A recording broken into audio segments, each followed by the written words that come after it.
नमस्कार, गोड्डा झार न्यूज में आप सभी का स्वागत है। आइए जानते हैं झारखंड की तमाम छोटी बड़ी मुख्य खबरों को। पर आपने अभी तक गोड्डा झार न्यूज चैनल को सब्सक्राइब नहीं किया है तो प्लीज चैनल को सब्सक्राइब कर बेल आइकन को प्रेस कर दे ताकि खबरों का अपडेट आपको मिलता रहे। साथ ही एक लाइक और प्यारा सा कमेंट जरूर करें। चलिए शुरू करते हैं आज की पहली महत्वपूर्ण खबरों से। झारखंड में अधिकतम तापमान में वृद्धि से दिन का मौसम हुआ गर्म, पर 25 से फिर गिरेगा पारा। राजधानी का अधिकतम तापमान सामान्य से 4.6 डिग्री अधिक गुरुवार को गुमला रहा सबसे ठंडा। आज राज्य के उत्तर पूर्वी इलाकों में सुबह में कोहरा व आसमान में हल्के बादल छाए रहने की उम्मीद। राज्य के सभी जिलों में अधिकतम तापमान में लगातार वृद्धि होने से दिन का मौसम गर्म हो रहा है, जबकि सुबह और रात में तापमान में गिरावट हो जा रही है। इससे ठंड बरकरार है। मौसम में हर दिन उतार चढ़ाव हो रहा है, इससे आम लोगों को खासकर बच्चों और बुजुर्गों की परेशानी बढ़ रही है। मौसम विभाग के अनुसार 25 जनवरी के बाद न्यूनतम तापमान में 3 से 4 डिग्री सेल्सियस की कमी आएगी। सुबह में कोहरा छाया रहेगा, जबकि दिन में आसमान साफ रहेगा।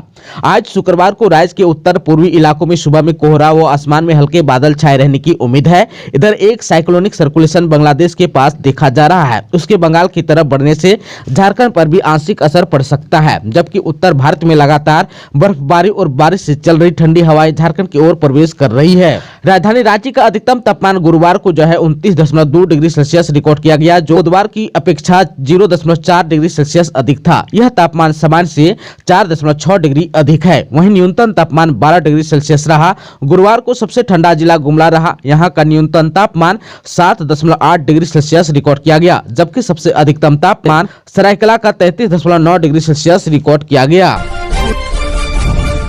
नेताजी सुभाष चंद्र बोस उद्यान पहुंचे सीएम, उनकी प्रतिमा पर किया माल्यार्पण। मुख्यमंत्री ने कहा, यह दिन हम सबके लिए ऐतिहासिक। देश के महान क्रांतिकारी और स्वतंत्रता सेनानी नेताजी सुभाष चंद्र बोस की जयंती पर मुख्यमंत्री हेमंत सोरेन ने उन्हें नमन किया। सीएम ने रांची में नेताजी सुभाष चंद्र बोस उद्यान स्थित उनकी प्रतिमा पर माल्यार्पण कर श्रद्धा सुमन अर्पित किया। मुख्यमंत्री ने कहा कि यह दिन हम सभी के लिए ऐतिहासिक है। नेताजी के विचार और आदर्श आज भी लोगों की आवाज, आत्मविश्वास और ताकत को बढ़ाने का काम कर रहे हैं। हमें इस बात का गर्व है कि हमारे बीच एक ऐसी विभूति और पराक्रमी पैदा हुए। नेताजी ने इस देश की आजादी की लड़ाई को नई ताकत और ऊर्जा दी थी।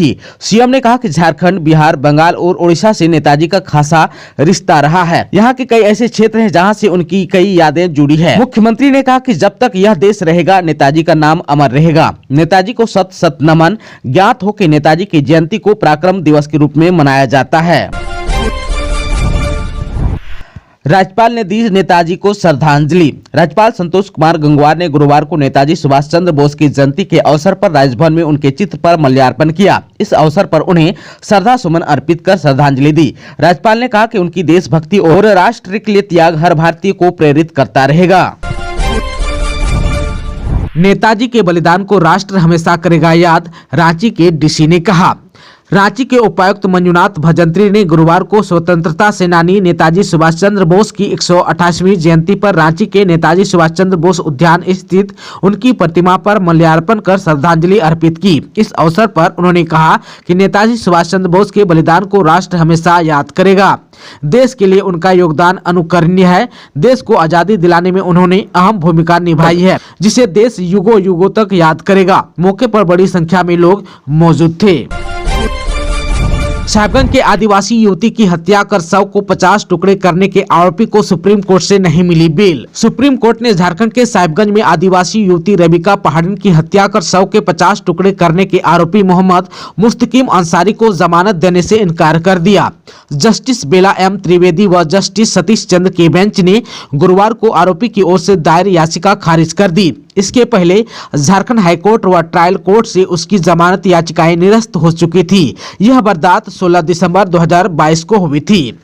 आप सबको बता दूं कि साहिबगंज जिले के बोरियो थाना क्षेत्र निवासी आदिम पहाड़िया जनजाति की युवती रेबिका की हत्या उससे महज 1.5 महीने पहले शादी रचाने वाले दिलदार अंसारी और उसके परिवार के लोगों ने कर दी थी। क्रूरता के साथ उसकी लाश के 50 टुकड़े कर दिए थे। मामला तब सामने आया था जब जहां तहां फेंके गए उसके शव के टुकड़े कुत्ते खा रहे थे।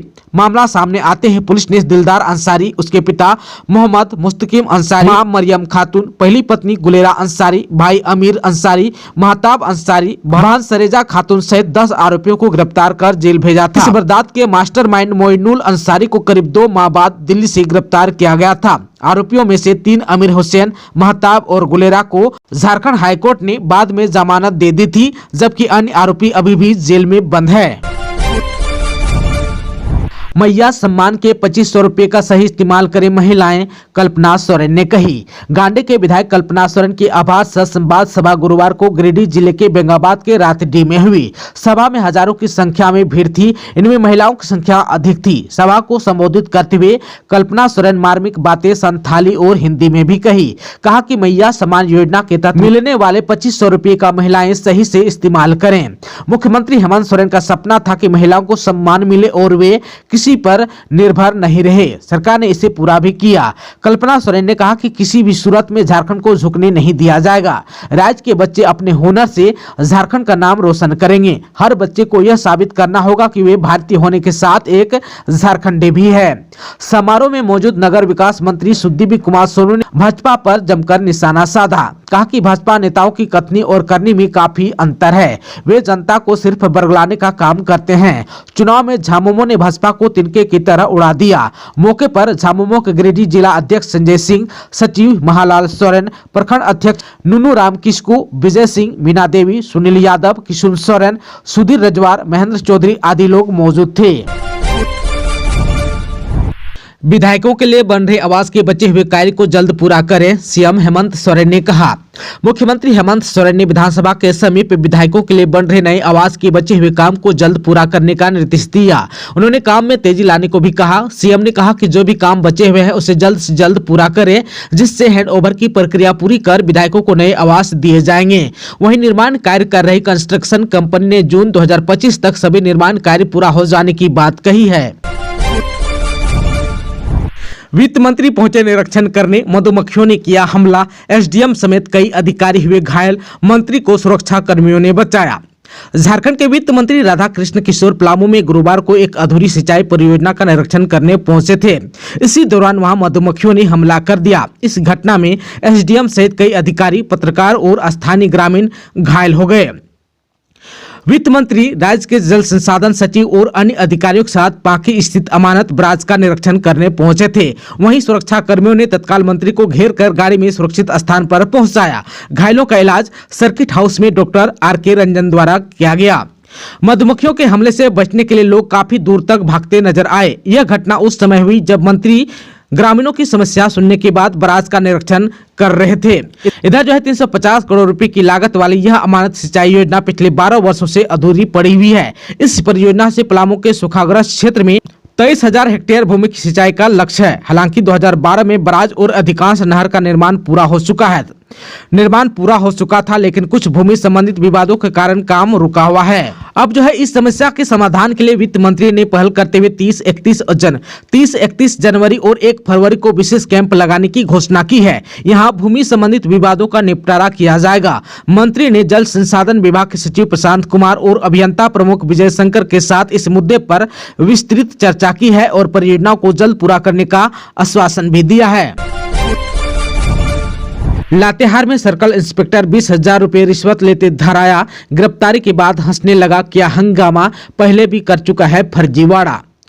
लातेहार में पलामू एंटी करप्शन ब्यूरो यानी कि एसीबी ने गुरुवार को बरवाडी प्रखंड के प्रभारी अंचल निरीक्षक सर्कल इंस्पेक्टर को गिरफ्तार कर लिया। प्रभारी सर्कल इंस्पेक्टर सुरेश राम को एसीबी ने 20,000 रुपए रिश्वत लेते रंगे हाथों पकड़ा। गिरफ्तारी के बाद वो हंसने लगा और कुछ देर हंगामा भी किया। एसीबी की टीम सुरेश राम को अपने साथ पलामू ले गई। सुरेश राम को वर्ष 2011-12 में चंदवा अंचल में राजस्व कर्मचारी रहते हुए जमीन में फर्जीवाड़ा मामले में लातेहार के तत्कालीन डीसी राहुल पुरवार द्वारा निलंबित भी किया गया था। इधर पलामू एसीबी के एसपी अंजनी अंजन ने गिरफ्तारी की पुष्टि की है। एसीबी की टीम ने सुरेश राम को उनके घर से ही गिरफ्तार किया। गिरफ्तारी के दौरान आरोपी ने हंगामा किया, जिसके बाद बरवाडी पुलिस को बुलाना पड़ा। सड़क दुर्घटना में घायल महिला की अस्पताल में मौत, विरोध में सड़क जाम। गोड्डा जिला के ललमटिया महागामा मुख्य मार्ग पर चित्तरकोठी पहाड़ के समीप हुई दुर्घटना में 62 वर्षीय महिला की मौत हो गई। घटना गुरुवार दोपहर की बताई जाती है। मृतका की पहचान महागामा थाना क्षेत्र के बागजोरी निवासी स्वर्गीय रामू मांझी की पत्नी मानेश्वरी देवी के रूप में हुई। घटना के विरोध में स्थानीय लोगों ने मुख्य सड़क को जाम कर दिया। मिली जानकारी के अनुसार महिला चित्तरकोठी ढलान के पास सड़क पार कर रही थी, तभी किसी वाहन की चपेट में आकर गंभीर रूप से घायल हो गई। धक्का मारने के बाद चालक वाहन लेकर फरार हो गया। हादसे के बाद वहां लोगों की भीड़ जुट गई। सूचना पाकर लालमटिया थाना पुलिस भी वहां घटनास्थल पर पहुंची और महिला को आनंद फानन में महागामा रेफर अस्पताल पहुंचाया, जहां उसकी मौत हो गई। लालमटिया थाना प्रभारी मुकेश कुमार राउत ने बताया कि शव को पोस्टमार्टम के लिए गोड्डा भेज दिया गया है। पुलिस अब मामले की जांच कर रही है। बाबूलाल मरांडी ने हेमंत सरकार को कानून व्यवस्था पर घेरा, मुख्यमंत्री को दे दी नसीहत। बीजेपी के प्रदेश अध्यक्ष बाबूलाल मरांडी ने झारखंड के कानून व्यवस्था पर फिर से हेमंत सरकार पर निशाना साधा। उन्होंने नामकुम प्रखंड के हाहा पंचायत के मुखिया के हत्याकांड पर सरकार को कटघरे में खड़ा किया। बाबूलाल ने मुख्यमंत्री को नसीहत दी कि वे अपराधियों को संरक्षण देने की बजाय कड़ी कार्रवाई करें। बता दें कि मुखिया नन्हे कश्यप को अपराधियों ने गुरुवार की सुबह गोली मार दी। उन्होंने आगे लिखा कि जनप्रतिनिधियों के ऊपर बढ़ता जानलेवा हमला प्रदेश की पंगु कानून व्यवस्था का हाल बयां कर रहा है। कुछ माह पहले ही धुरवा में पूर्व वार्ड पार्षद की गोली मारकर हत्या कर दी गई थी। इसके बावजूद सरकार और पुलिस विभाग ने अपनी कार्यशैली में सुधार नहीं किया। आप सबको बता दूं कि हाहा पंचायत के मुखिया को गुरुवार की सुबह अपराधियों ने मॉर्निंग वॉक के दौरान गोली मार दी। उन्हें रिम्स में भर्ती कराया गया है। फिलहाल पुलिस मामले की जांच कर रही है। परिजन और स्थानीय लोगों से बात कर उनके बैकग्राउंड को खंगालने की भी कोशिश कर रही है। 3 लाख की सुपारी देकर भाभी ने करवाई हत्या। हजारीबाग डीसी ऑफिस में तैनात था देवर, 12 जनवरी को घर में घुसकर मारी थी गोली। हजारीबाग डीसी ऑफिस में तैनात पिंटू कुमार नायक हत्याकांड का बोकारो पुलिस ने गुरुवार को खुलासा कर दिया। 12 जनवरी को पिंटू की गोली मारकर हत्या उसकी ही सगी भाभी सुनीता देवी ने 3 लाख रुपए सुपारी देकर करवाई थी। सुनीता देवी और पिंटू के बीच संपत्ति का विवाद चल रहा था और इसी वजह से महिला ने उसकी हत्या करवा दी। पिंटू हजारीबाग डीसी ऑफिस के जिला कोषागार में लेखा सहायक के रूप में पदस्थापित था। पिंटू को करीब 1.5 साल पहले ही यह जॉब मिली थी। पुलिस ने पिंटू की हत्या मामले में सुनीता देवी, छोटेलाल नायक उर्फ छोटू उर्फ भोलू, टीमा तुरी, राहुल कश्यप और अजित कुमार उर्फ सीताराम साव को गिरफ्तार कर लिया है। लातेहार में पेड़ से जा टकराई बोलेरो, 2 की हुई मौत। शादी समारोह से लौटते वक्त हुआ हादसा, 3 गंभीर रूप से घायल, रिम्स हुआ रेफर। झारखंड के लातेहार जिले में एक दर्दनाक सड़क हादसे में 2 युवकों की मौत हो गई, जबकि 3 अन्य लोग गंभीर रूप से घायल हो गए। यह हादसा महुआटांड़ थाना क्षेत्र के रंगाई गांव के सुग्गी मोड़ पर बुधवार की देर रात को हुआ। दुर्घटना बोलेरो के अनियंत्रित होकर पेड़ से टकराने से हुई। बोलेरो सवार सभी लोग एक शादी समारोह से लौट रहे थे। इस दुर्घटना में नवीन टोपो और वाल्टर कुजूर की मौके पर ही मौत हो गई। गंभीर रूप से घायल हुए 3 युवकों में अर्जुन किरकट्टा, आशित और जेम्स टोपो शामिल हैं। सभी पीड़ित महुआटांड़ थाना क्षेत्र के निवासी हैं। इधर जो है स्थानीय ग्रामीणों की मदद से घायलों को तत्काल महुआटांड़ स्वास्थ्य केंद्र पहुंचाया गया, जहां डॉक्टर अमित खलगो ने प्राथमिक उपचार के बाद गंभीर स्थिति को देखते हुए रिम्स रेफर कर दिया। घायल युवकों को सिर, हाथ और पैर में गंभीर चोटें आई है। दुर्घटना इतनी भीषण थी कि बोलेरो का अगला हिस्सा पूरी तरह क्षतिग्रस्त हो गया। वहीं महुआटांड़ पुलिस ने घटनास्थल से क्षतिग्रस्त वाहन को जब्त कर थाने में ले जाकर आगे की कार्रवाई शुरू कर दी। प्रभात कुमार, एबी होमकर, अंजनी झा, अनूप बिरथरे समेत 7 IPS सहित 44 पुलिस पदाधिकारी व कर्मी 26 जनवरी को होंगे सम्मानित। IPS प्रभात कुमार, एबी होमकर, अंजनी झा और अनूप बिरथरे समेत 7 IPS सहित 44 पुलिस पदाधिकारी और कर्मी 26 जनवरी को सम्मानित होंगे, जिनमें 23 पुलिस अधिकारी और पदाधिकारी सराहनीय सेवा के लिए पुलिस पदक, 6 पुलिस पदाधिकारी और कर्मी वीरता के लिए पुलिस पदक और 15 पुलिस अधिकारी और पदाधिकारी केंद्रीय गृह मंत्री विशिष्ट ऑपरेशन पदक से सम्मानित होंगे। इन सभी लोगों को 26 जनवरी को राज्यपाल मोरहाबादी में पदक से सम्मानित करेंगे। इसको लेकर DGP कार्यालय से आदेश जारी कर दिया गया है। IPS साकेत सिंह, एबी होमकर और अनूप बिरथरे समेत 8 पुलिस अधिकारियों को चुनाव आयोग करेगा सम्मानित। आईपीएस साकेत सिंह, एबी होमकर और अनूप बिरथरे समेत 8 पुलिस अधिकारियों को चुनाव आयोग सम्मानित करेगा।